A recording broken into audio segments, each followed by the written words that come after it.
Coming up on today's show.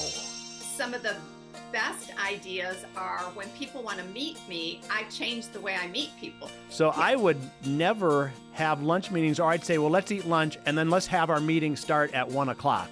Life is full of interruptions, and anybody who's a parent with small children listening knows that children are probably your greatest interruption. Being on time, how to break your habit of always being late. Part 2, today on Keeping You Organized.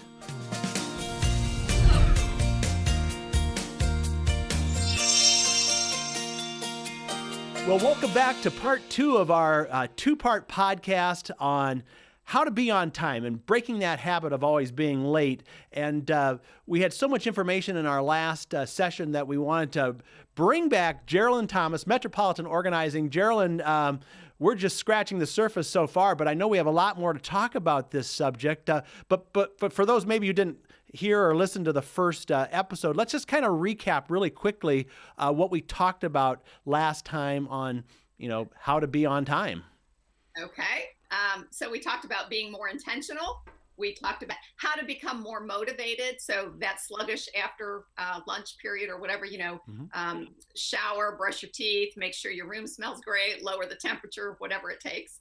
And then determine which cycle you are. Are you a morning person or an evening person? And are you going to be feeling your best if you accomplish all the big stuff first on your list, or do you want to accomplish a lot of smaller things and leave the more challenging things for after you're warmed up a little bit, so to speak? Right. Yeah, and so this whole subject of being on time kind of falls under the time management umbrella. And I know when you're setting up your calendar, we talked a little bit about setting up margin and white space, but if someone asks you to get together or sets an appointment, what should you be thinking about before you even set a time with them? Well, especially if you're prone to running late or maybe not accomplishing as many things in a day as you'd like to, think about being selfish. So if I were to call you and say, John, I'm going to be, in town, how about we meet for lunch? And I'm staying on one side of town, or I'm going to be, make sure that you say that's not cool, that you're going to go all that way for lunch, right? So you have the person come more to you, make it on your turf so that It's a shorter commute for you, and you can get back to doing what you need to do. Now, I know you're a big proponent of putting together like weekly reviews of your calendar and things like that. Should you be setting up like times to meet with people and other times when okay, I'm always going to be challenged, let's say at 8 in the morning to meet someone because I know there's rush hour or whatever it is. I mean, are there like ideal maybe meeting blocks or something like that you could put together? Well, you want to know a little secret that I've been doing for about 2 years now, and boy, this has just freed up my calendar a lot because I work almost every day from my home office, and I coach people, so I'm on the phone all day long. Mm-hmm. And that means I can't return a lot of calls for things that I may need to return, or I'm not available midday to go to lunch because I'm working with people in Europe or the West Coast or whatever. Mm-hmm. So I think that some of the best ideas are when people want to meet me, I change the way I meet people. So now I will often say, okay, I can meet between 8 and 9:30 on Tuesdays and Thursdays or whatever your day is going to be. But would you mind, instead of meeting at a restaurant, which you're at the mercy of the server, right? If there's coffee delay, if there's breakfast, if there's shorthanded, whatever. I like to say, let's meet in a park and go for a walk. So how about and believe me, if it's chilly out or it looks like it's going to rain, everything is discussed pronto. Like there is no lollygagging around, right? You get to the point and you discuss what you're there to discuss, and then you go about your separate ways. And it's usually, again, if there isn't food involved and people are hungry or need to get to work or they're considering that their workout, it's done wonders for me. Well, it's interesting. In a previous job, people would say, well, let's get together and have lunch and talk about this. And it's like, lunch for me is a time to eat. So I would never have lunch meetings, or I'd say, well, let's eat lunch and then let's have our meeting start at 1 o'clock. Right.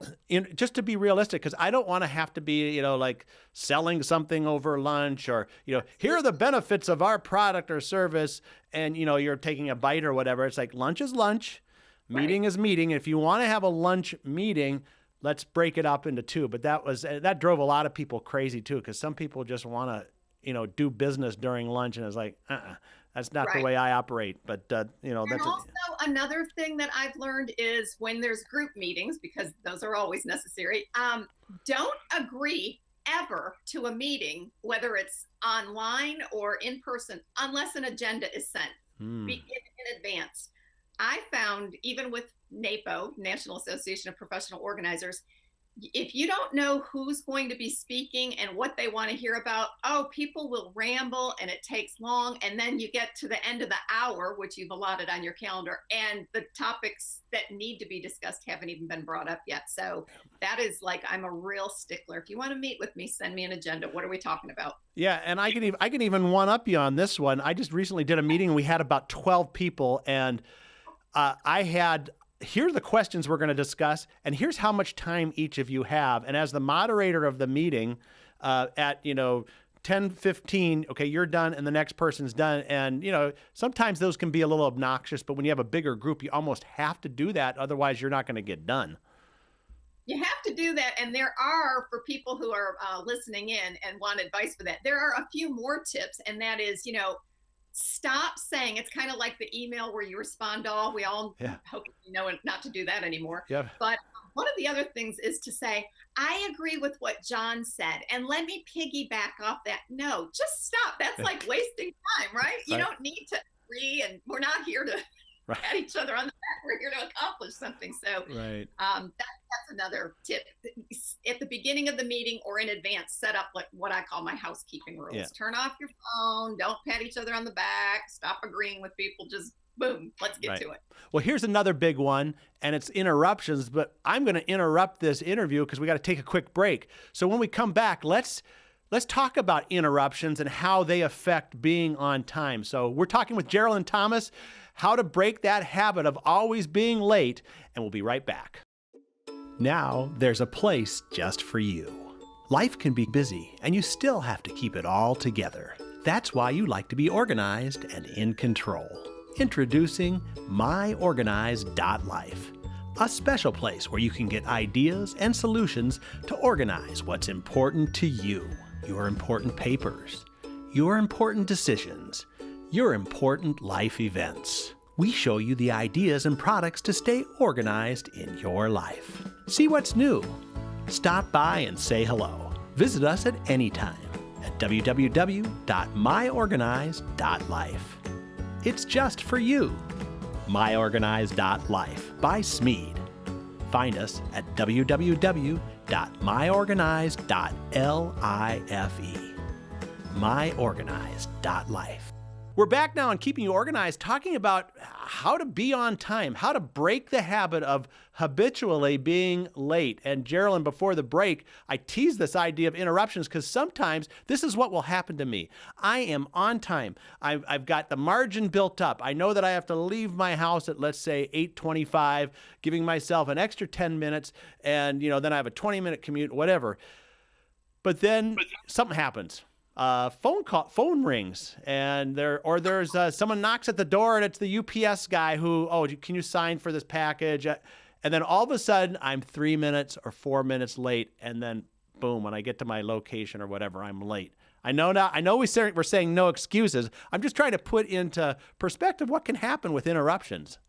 Well, interruptions, life is full of interruptions, and anybody who's a parent with small children listening knows that children are probably your greatest interruption because we don't really have control. Now, I'm going to tell you, if your phone is ringing, let it ring, John. If you're out the door and you have to be someplace, who cares?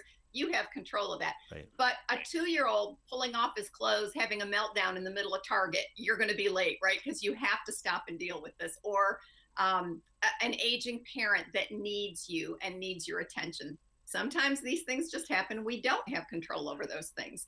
So for the things that we can control, let's focus on that, right? One of the things that I will often do, and I don't work much in corporate. I have a few clients that I make exceptions and go to their workplace. And one of the situations was a gentleman I was working with told me that he is a really friendly, nice, outgoing guy, which is awesome.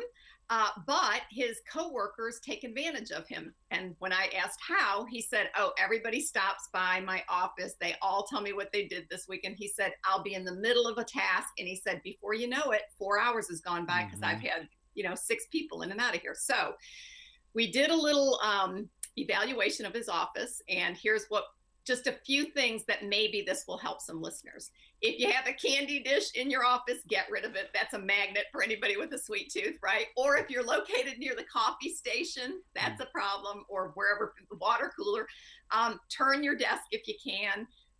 Another really handy thing to do, and I found you don't even have to be listening, is just put headphones in and plug them into your pocket, even if you're not listening to anything.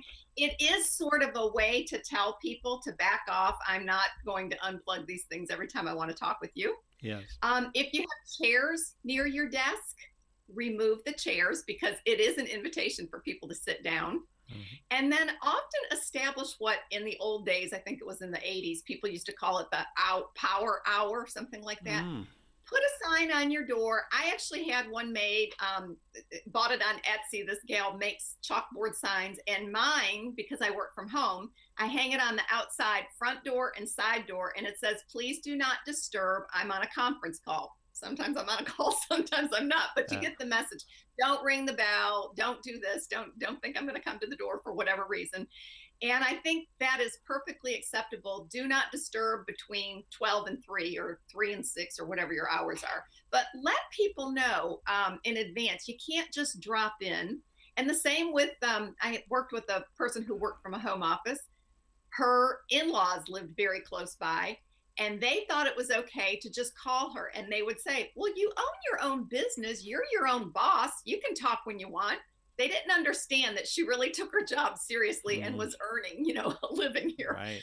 So you have to kind of manage people's expectations. Wow.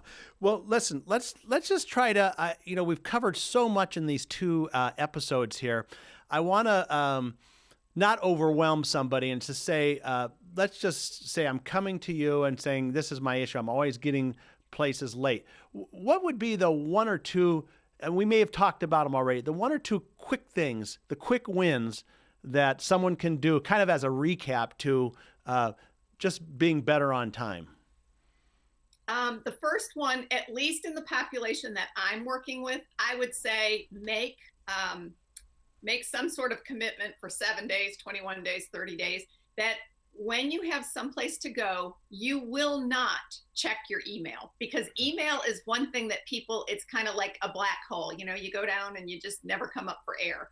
And social media is another thing, right? We get on there and time flies. We're looking at who's pinning recipes and who's blogging about something good. We can kind of get wrapped up in that. So monitor your online activities. Yeah. Another interesting, this just came to me. I was meeting with a guy a few months ago at lunch, and I got there and I was, maybe within a couple of minutes of being on time, let's just say. But he was sitting there in the booth, and he was, he had this little like journal out, and he was writing something in it. And I said, "Oh, probably about you." Yeah, probably. But I said, sorry, I'm a little late. He goes, "Oh, no problem, no problem." He goes, "I have this new thing I'm doing. I'm getting everywhere 30 minutes early, and I'm just taking time to, reflect, write some notes, just deep breathe, deep breaths, whatever, just to relax." Because I think this getting late, it does kind of build some tension in you, and we don't need that in our lives, do we? No, there's a lot of anxiety around being late. People miss their children's, performances at school, or miss flights. I mean, talk about stress and expense, right? That's a big one. Even things like that aren't quite as I'm on the go type of running late is missing deadlines to return something to a store. So, you have 90 days to return something to Nordstrom. Whoops, time flew by and now I can't return it. And now I'm stuck with, 6 ball gowns or whatever you got hanging in your closet. So make notes on your calendar. And I think one of the most important things to do is set that ahead too. So for let's go back to the 90-day Nordstrom return policy. Right. Don't wait till the day 89, right? Try it at day 30, try it at day 45. So make notes to yourself and check in. Can I return this now? Am I going to that part of town anyway? And plan your errands so that you do kind of make a circle, right? Like the UPS driver, he knows where he's going all the time and he's not backtracking up and down streets all day. There's a very methodical, intentional path that he creates daily. Yes. Oh, these are great tips. And so before we go, I want to just let you tell us a little bit about Metropolitan Organizing, the kinds of clients you work with, and how people can reach you. People can reach me at metropolitanorganizing.com, or they can Google Geraldine Thomas. My name is pretty weird, so I'll come up there at the top of the heap. Yeah. And I work with basically anybody who's disorganized, mostly homeowners who want to turn their Casa de Chaos into Casa de Calm. Ooh, I like that too. So, and you do some virtual work too, so people can work with you. They don't have to be in the Raleigh area. So, great. Work online. Yep. That is great. Well, I am now committed to ending this podcast on time. It's a new me. These last 2 episodes have really given me a lot of good tips, but I think for a lot of people, and just taking the first few steps of trying to go into that right direction of being on time. So, Geraldine, thanks again, and I'm sure we'll have you back. My pleasure. I would love it. Thanks, John. All right. There you go, folks. We are now on time and have some great ideas on how to be on time going into the future. And we'll see you next time on Keeping You Organized.